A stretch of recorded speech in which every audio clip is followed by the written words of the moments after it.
الحمد لله رب العالمين،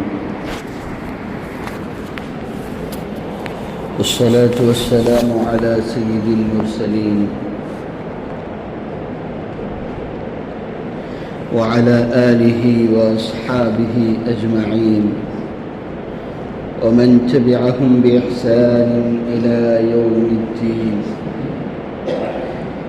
أما بعد، فقد قال الله تبارك وتعالى بعد أعوذ بالله من الشيطان الرجيم.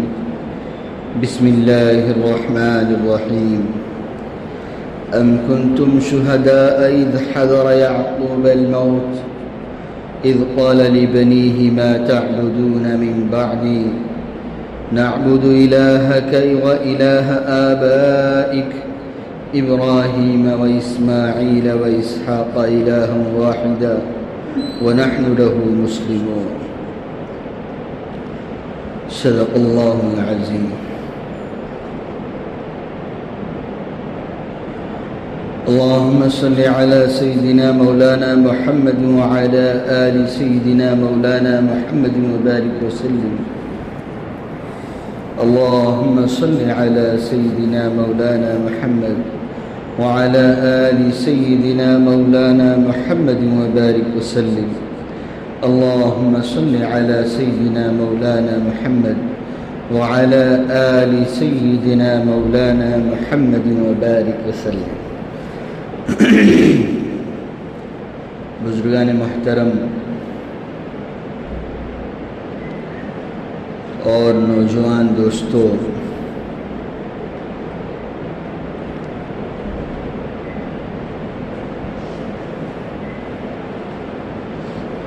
اللہ پاک نے جو ایمان کی دولت ہمیں عطا فرمائی ہے، یہ دولت بہت ہی قیمتی دولت ہے. دنیا میں اس سے بڑھ کر کے کوئی قیمتی دولت نہیں ہے. سب سے بڑی دولت ایمان کی دولت ہے.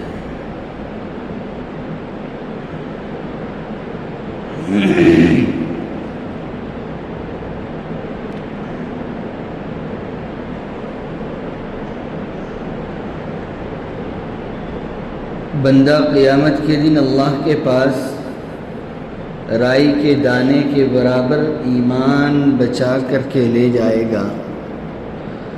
اللہ تعالیٰ اس دنیا سے 10 گنا بڑی جنت اس کو عطا فرمائے گا. دنیا کتنی بڑی ہے اس کا اندازہ لگائیں، اور پھر اس کا 10 گنا بڑھائیں تو کتنی بڑی دنیا، اور اس کا 10 گنا ایک معمولی سے ایمان والے کے لیے ایمان کی وجہ سے اللہ پاک اتنا بڑا اجر و ثواب دے.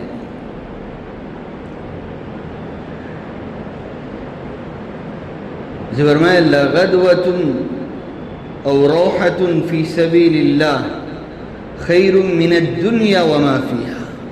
میں ایک صبح یا ایک شام کا اللہ کے راستے میں نکل جانا، یہ دنیا اور دنیا میں جتنی چیزیں سب سے بہتر ہے.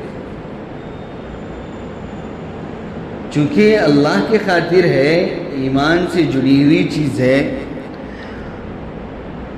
تو دنیا پوری دنیا اور دنیا میں جو کچھ ہے، انسان جن چیزوں کے بارے میں یہ سمجھتا ہے کہ یہ میرے لیے فائدہ مند ہے اور یہ میرے لیے اچھی ہے اور یہ چیز میرے لیے بہت کارآمد ہے، دنیا میں جتنی چیزیں ہو سکتی ان تمام چیزوں میں سب سے بہتر خیر من الدنیا وما فیہا. ایک صبح کا اللہ کے لیے نکالنا، ایک شام کا اللہ کے لیے نکالنا، اتنی بڑی نعمت ہے. انسان کا دنیاوی اعتبار سے ہو، اخروی اعتبار سے ہو، اللہ نے کامیابی اور نجات کا جو مدار رکھا ہے وہ ایمان پر رکھا ہے. ایمان پر رکھا ہے. صحابہ اکرام رضی اللہ عنہم اجمعین ایمان کے بارے میں فکر مند ہوا کرتے تھے. فکر مند ہوا کرتے تھے۔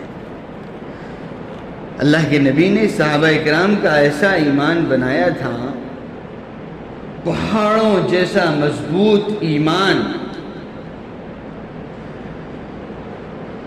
کیا کہتے تھے صحابہ؟ اتنا مضبوط ایمان تھا کہ زمین اپنی جگہ سے ہٹ سکتی ہے، آسمان اپنی جگہ سے ہٹ سکتا ہے، ہر چیز رضا ہو سکتی ہے، ختم ہو سکتی ہے، لیکن میرے آقا صلی اللہ علیہ وسلم کی باتوں میں ذرا برابر بھی شک کی کوئی گنجائش نہیں ہو سکتی۔ حضور نے کوئی بات فرما دی قدم، یہ اٹل بات ہے، فیصلہ ہے، پہاڑ اپنی جگہ سے ہٹ سکتا ہے، لیکن حضور کی بات غلط نہیں ہو سکتی۔ حضور کی بات غلط ہو ہی نہیں سکتی۔ اللہ کا جو فیصلہ ہے وہ ہو کر ہی رہے گا، اس میں دوسری کسی رائے کی گنجائش ہی نہیں۔ جب اللہ کا ایک حکم آ گیا تو یہ وہاں کوئی اس بات کی گنجائش نہیں کہ دوسری اور چیز کی بھی گنجائش باقی رہے، نہیں۔ زمین ٹلک، زماں ٹلک، زمین ہٹ سکتی ہے، آسمان ہٹ سکتا ہے، زمانہ بدل سکتا ہے، لیکن اللہ کے نبی کا فرمان بدل نہیں سکتا۔ ایمان کی حفاظت کی فکر صحابہ اکرام کیا کرتے تھے، اور صحابہ اکرام حضرت امام بصری، حسن بصری رحمت اللہ علیہ فرماتے ہیں، میں نے 70 سے زائد صحابہ اکرام سے ملاقات کیا اور ہر ایک اپنے بارے میں نفاق کے سلسلے میں ڈر رہا تھا۔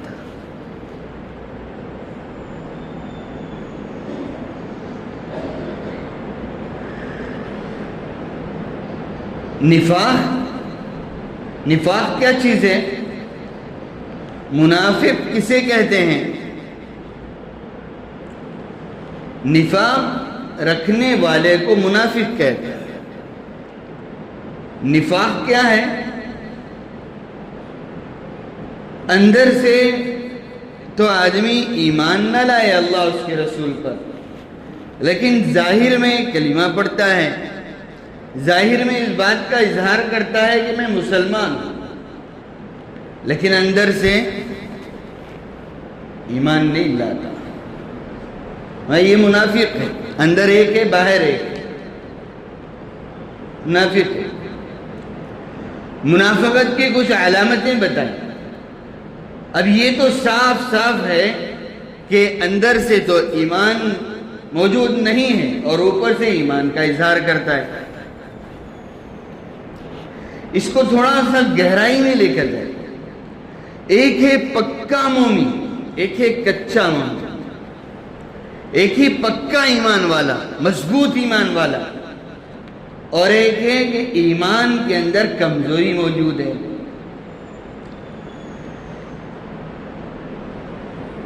کیسا ہوگا؟ پکا ایمان والے کی کیا کیفیت ہے؟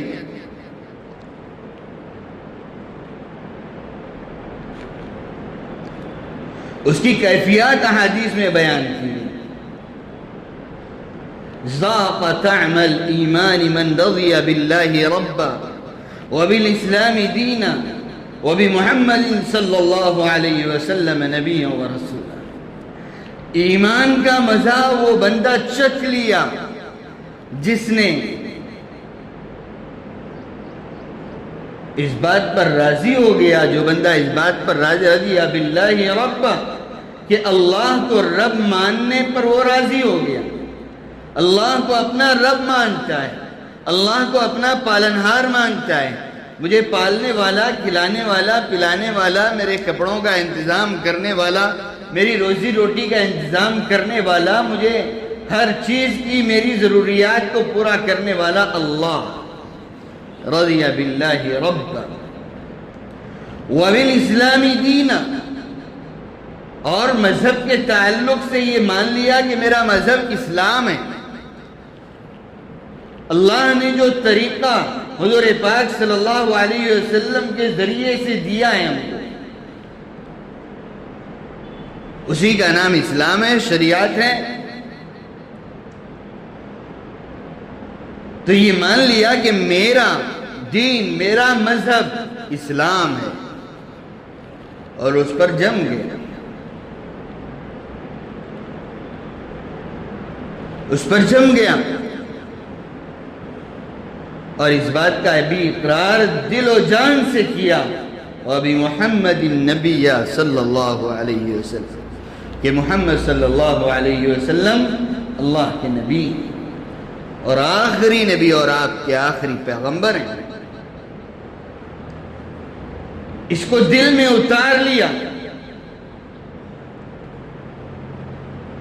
تو حقیقت یہ ہے کہ جو چیز دل میں اترتی ہے وہ اعضاء میں ظاہر ہوتی ہے.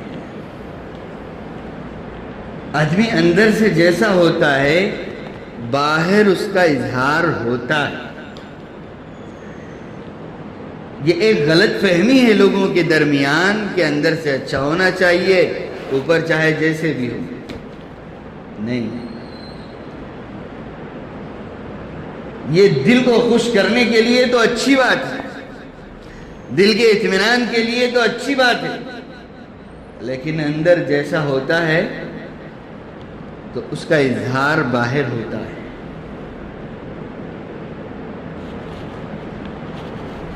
اللہ ماشاءاللہ کچھ لوگ مستثنا بھی ہیں کہ ظاہر میں تو نظر نہیں آتے لیکن اندر سے ان کا ایمان مضبوط ہوتا ہے، پختہ ہوتا ہے، اللہ رسول سے تعلق بھی مضبوط ہوتا ہے. ایسے بھی لوگ ہیں، لیکن عام یہ قاعدہ نہیں ہے. عام قاعدہ یہ ہے کہ جو اندر ہے وہی باہر ہے، جو باہر ہے وہ اندر ہے. دونوں طرف سے کمی بیشی ہو سکتی ہے. خیر، میں یہ عرض کر رہا تھا کہ صحابہ اکرام رضی اللہ عنہم اجمعین ایمان کے تعلق سے فکر مند ہوا کرتے.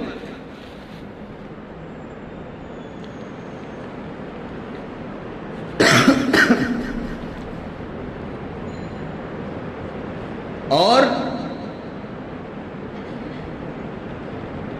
ایمان کو کمال تک پہنچانے کے لیے اس کی فکر کرتے تھے، کوشش کرتے تھے. اپنے بارے میں یہ ہمیشہ ڈرتے رہتے تھے. میں یہاں پر بات لا کے میں یہ عرض کر رہا تھا، منافقت کے سلسلے میں صحابہ ڈرا کرتے تھے اپنے بارے میں. یہ ایمان کا جو اعلیٰ سطح ہے، اعلیٰ سطح جس کی کوئی انتہا نہیں، اللہ سے تعلق کا جو سب سے اعلیٰ درجہ ہے، جس کی کوئی انتہا نہیں. ایک کیفیت ایمان کی بنتی ہے ایمان کی مجلسوں میں بیٹھنے کے بعد. ایمان کی مجلس میں بیٹھ رہے ہیں، دین کی بات سن رہے ہیں، علماء کی مجلس میں بیٹھ رہے ہیں، مسجد میں بیٹھے ہوئے ہیں، اللہ کے گھر میں بیٹھے ہوئے ہیں. یہاں کی کچھ کیفیت الگ ہے. اور آدمی گھر جاتا ہے، بیوی بچوں میں مشغول ہو جاتا ہے، وہاں کی کیفیت بدل جاتی ہے. مسجد میں جتنے دیر مسجد میں بندہ رہتا ہے، اللہ کے گھر میں موجود ہے، دین کی بات سن رہا ہے، قرآن کی تلاوت کر رہا ہے، تسبیح پڑھ رہا ہے، کچھ بھی کر رہا ہے، اس کے کیفیت جو ہے ایمان کی، دل میں ایک طرح کا سکون ہے، اطمینان ہے. اللہ کے دیکھنے کی، اللہ کے حضوری کی ایک کیفیت دل میں جمی ہوئی ہے. لیکن جب گھر جاتا ہے تو پھر وہاں کیفیت وہ باقی نہیں رہتی، وہاں وہ کیفیت نہیں باقی رہتی. تو صحابہ یہ فکر مند رہتے تھے کہ ہماری کیفیت یہاں الگ ہے اور وہاں الگ ہے. اور نفاق کا مطلب بھی دو طرح کی، اندر ایک ہے باہر ایک ہے. تو ان کو یہ ڈر لگا رہتا تھا کہ یہاں ہماری کیفیت الگ کیوں ہے اور وہاں الگ کیوں. سمجھ رہے ہیں میرے دوستو؟ اور ہمارا کیا حال ہے؟ ہماری حالت یہ ہے کہ چاہے وہاں ہو، وہاں جو بھی ہو، یہاں جو بھی ہو، اس سے کچھ فرق نہیں پڑتا، لیکن صحابہ فکر مند ہو. تو ایمان کے تعلق سے فکر مند ہونا، اس کے حفاظت کے لیے، اس کو اپنے اندر بڑھانے کے لیے، تعلق مع اللہ اور کیفیات کو آگے بڑھانے کے لیے فکر مند رہنا یہ ہمارے لیے ضروری ہے، ہمارے لیے ضروری ہے.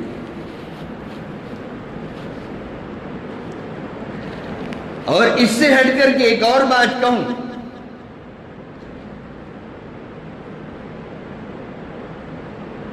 یہ صحابہ اکرام اس کی فکر کرتے تھے، انبیاء اکرام اس کی فکر کرتے تھے، انبیاء اکرام بھی اس کی فکر کرتے تھے. نبی کا ایمان تو پہاڑ جیسا ہوتا ہے، نبی کا ایمان تو مشاہدے کا ہوتا ہے. وہ اللہ کو، اللہ کے نبی کو، اللہ کے پیغمبر حضرت جبرائیل علیہ السلام کو، فرشتوں کو وہ دیکھتے اپنی آنکھوں سے، تو ان کا ایمان مشاہدے کا ہوتا ہے، بہت اعلیٰ ایمان ہوتا ہے. وہ اپنے بعد والوں کی فکر کرتے ہیں. جو آیت کریمہ میں نے پڑھی ہے اس پر غور فرمائیں. حضرت یعقوب علیہ السلام کا قصہ اللہ تعالیٰ بیان فرما رہے ہیں. حضرت یعقوب علیہ السلام مرض الموت میں، موت قریب ہے، مرنے والے ہیں، اپنے سارے بیٹوں کو جمع کرتے ہیں. اندازہ لگائیے اور سوچئے، ایک نبی جب اس بات کی فکر کر رہا ہے، وہ کیا فکر کر رہے ہیں آگے بات آئے گی. اس بات کی جب نبی فکر کر رہے ہیں تو اس چیز کی فکر ہمیں بھی کرنا چاہیے کہ نہیں کرنا چاہیے؟ اور کرنا ہے تو کتنے احساس کے ساتھ اسے کرنا ہے، کتنے احساس کے ساتھ. حضرت یعقوب علیہ السلام اپنے سارے بیٹوں کو جمع کرتے ہیں اور جمع کر کے ایک سوال کرتے ہیں. کیا سوال کرتے ہیں؟ ما تعبدون من بعدی، میرے بعد تم جس چیز کی عبادت کرو گے، اللہ، میرے بعد تم کس چیز کی عبادت کرو گے؟ نبی ہیں، نبی کی اولاد ہیں، نبی کے بیٹے ہیں. آج مثال کے طور پر کوئی بڑے بزرگ ہوں، اللہ والے ہوں، ان کی اولاد ہے، تو وہ جب بڑے بزرگ اللہ والے وہ ہیں تو ان کی اولاد بھی ضرور نیک ہوگی، اللہ والی ہوگی. انہوں نے ان کی وہ تربیت کی ہوگی، صحیح سلیقہ دیا ہوگا، صحیح طریقہ دیا ہوگا کہ جس کی بنیاد پر وہ اولاد بھی انہی کے نقش قدم پر چلے گی اور انہی کے راہ راست پر چلے گی. 100% نہیں تو کم از کم 80% تو اس کا یقین ہوتا ہے.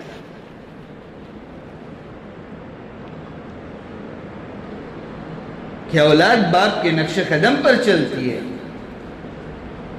تو حضرت یعقوب علیہ السلام اتنے جلیل القدر پیغمبر، حضرت ابراہیم علیہ السلام کے بیٹے حضرت اسحاق علیہ السلام، حضرت اسحاق علیہ السلام کے بیٹے حضرت یعقوب علیہ السلام، حضرت یعقوب علیہ السلام اپنے بیٹوں کو جمع کرتے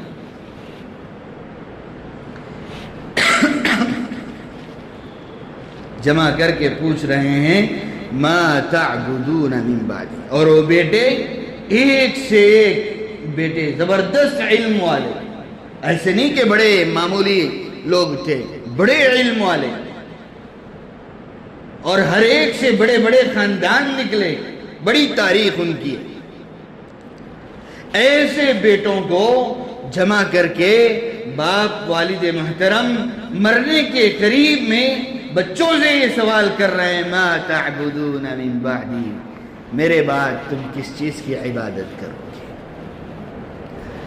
میرے دوستو، یہی سوال ہم کو اپنے بچوں سے کرنا ہے۔ تھوڑی دیر کے لیے سوچیں،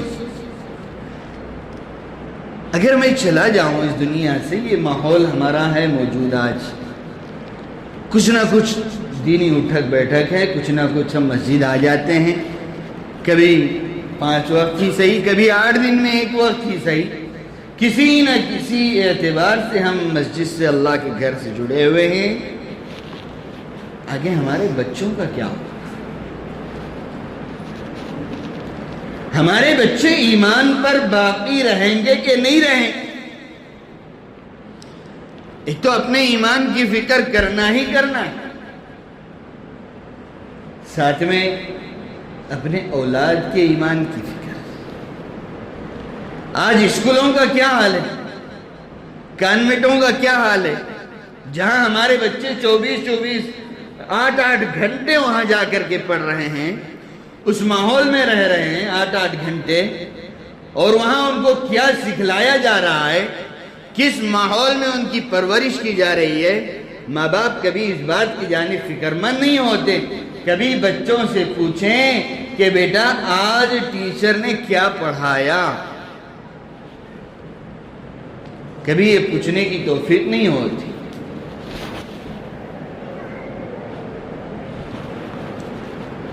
کیسے ہم اپنے بچوں کے آگے فیوچر کے ایمان کو مضبوط رکھ سکتے ہیں، ایمان کی فکر کر سکتے ہیں؟ حضرت یعقوب علیہ السلام اتنی جلیل القدر پیغمبر اپنے بچوں سے، اور وہ بھی بڑے بڑے علماء ہیں، ان کے بچے بڑے علم والے ہیں، ان کو کیا پوچھ رہے ہیں؟ ما تعبدون من بعدی، میرے بعد کس چیز کی عبادت کرو؟ ان بچوں نے، چونکہ ان کی تربیت اسی لائن سے ہوئی تھی، جانتے تھے کہ باپ کیا چاہتے ہیں، انہوں نے کہا نعبد الہک و الہ آبائک ابراہیم و اسماعیل و اسحاق الہا واحدا ونحن له مسلمون۔ انہیں فرمایا ابا جان آپ فکر نہ کیجیے، آپ نے ہماری تربیت کی ہے، ہم اللہ پر ایمان لائے ہوئے ہیں، ہم آپ کے بعد اسی کی عبادت کریں گے جو آپ کا معبود تھا، آپ کا معبود برحق تھا ہے، اور ابراہیم علیہ السلام کا معبود ہے، اسماعیل کا اور اسحاق علیہ السلام کا معبود ہے، وہی ایک اللہ کی ہم عبادت کریں گے، اس کے علاوہ کسی اور کی عبادت نہیں کریں گے۔ وَنَحْنُ لَهُ مُسْلِمُونَ، اور اسی کو ہم تسلیم کرنے والے ہیں، کسی اور کو تسلیم کرنے والے نہیں۔ آج ہم اپنے ایمان کے بارے میں فکر مند ہوں، اور پھر اپنی اولاد کے ان فیوچر مسلمان یہ بچے ہمارے باقی رہیں گے کہ نہیں رہیں گے، اس کی بھی فکر ہمیں کرنا ہے۔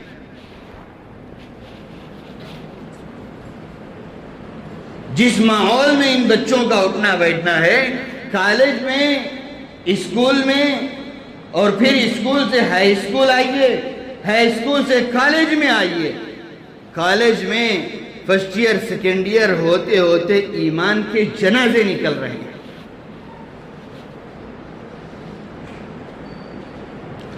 بچہ نام کا تو مسلمان ہے، آپ اندازہ لگائیے اس بات پر، غور کیجئے اس بات پر۔ اگر میری بات غلط ہے تو مجھے بتائیے کہ آپ یہ جو بولیں یہ بھی ایسا نہیں ہے، یہ ایسا ہے۔ کالج ختم کرتے کرتے اس کا ذہن یہ بن رہا ہے، دہریت کا ذہن بن رہا ہے، یہ مذہب کا منکر بن رہا ہے۔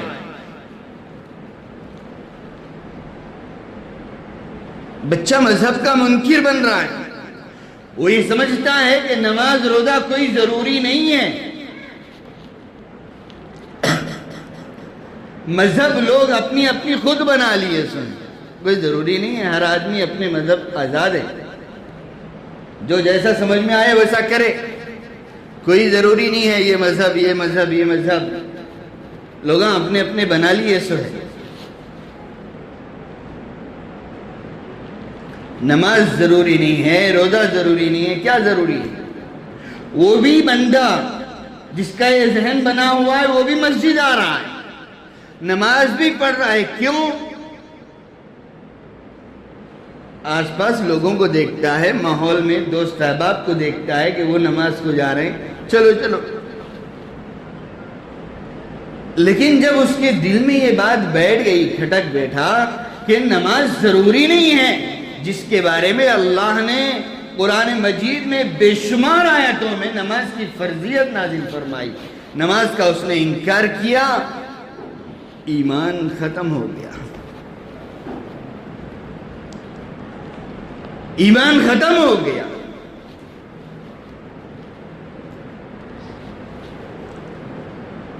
کیا ہم نے کبھی اپنے بچوں سے یہ پوچھا کہ ما تعبدون من بعدی، کیا میرے بعد تم ایمان پر باقی رہو گے؟ بچوں کی فیوچر کی فکر تو ہم کرتے ہیں، کس لائن سے؟ دنیا کے لائن سے، ہمارا بچہ اچھا پڑھے، اچھی ڈگری لے، ماں باپ کی پوری محنت اپنی اولاد کے لیے ہے،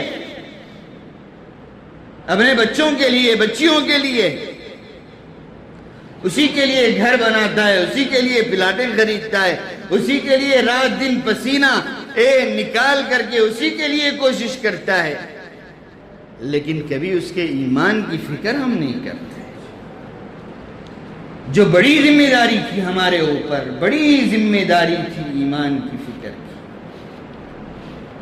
اس کو صحیح اخلاق کی تربیت دینے کی بڑی ذمہ داری تھی ہم پر، ہم اس ذمہ داری سے سبکدوش ہو رہے ہیں۔ میرے دوستوں اور بزرگوں، ہمیں ضرورت ہے اس بات کی کہ جس طرح حضرت یعقوب علیہ، جس طرح صحابہ اکرام اپنے ایمان کی فکر کیا کرتے تھے، ہمیں بھی اپنے ایمان کی فکر کرنا ہے، اور جس طرح وہ اپنے اولاد کے ایمان کی فکر کرتے تھے، اس طرح ہمیں بھی اپنے اولاد کے ایمان کی فکر کرنا ہے۔ ایک مثال ہے قرآن مجید میں جو میں نے آپ کے سامنے بیان فرمائی ہے، اس طرح بے شمار قصے، بے شمار قصے، دنیا کے لین سے اولاد کے بارے میں ہم جس طرح سوچتے ہیں، اسی طرح آخرت کے بارے میں، ان کی آخرت کیسے بنے گی اس کی فکر کرنا بھی ہماری ذمہ داری ہے۔ بچہ اسکول پڑھ رہا ہے، چھوٹا ہے، مکتب میں بھیجیے، آج کل 10th کی تعلیم لازم ہے، 10th پڑھائیے ان کو، 10th کے بعد دینی تعلیم میں لگائیے بچیوں کو، بڑی بچیاں ہو گئی 10th کے بعد ان کو دینی تعلیم میں لگائیے تاکہ صحیح تربیت ہو، صحیح تعلیم ملے۔ اور آج یہ تو ایمان کا مسئلہ ہے، اور دوسرا گھریلو مسائل بھی بہت ہیں، بہرحال ابھی وقت نہیں ہے، آپ لوگ عقل مند بھی ہیں، اشارے بھی کافی ہیں، کتنے اعتبار سے ایمان پر ڈاکے ڈالے جا رہے ہیں آج، اور ہم کو اس ایمان پر اس کی فکر ہی نہیں ہے۔ ایمان گیا تو جانے دو، کس کس لائن سے، ہر لائن سے ڈاکے ڈالے۔ اسلام کو تو بدنام کیا انہوں نے لو جہاد کے نام پر، جو اسلام میں اس کا کہیں بھی کسی طرح سے اس کا بھی اس کا نہیں ملتا ہے، لیکن خود وہی کام کر رہے ہیں،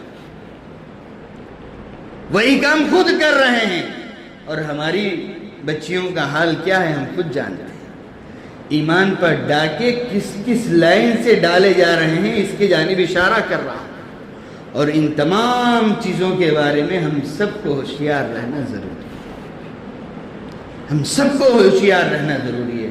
اللہ تعالیٰ سے دعا کریں، اللہ تعالیٰ ہم سب کے ایمان کو سلامت رکھے، ہماری اولاد آل اولاد، ہماری نسلیں نسل در نسل ہم سب کو ایمان پر باقی رکھے اور دین کے کام کے لیے اللہ پاک ہم سب کو قبول فرمائے۔ وآخر دعوانا الحمدللہ رب العالمین۔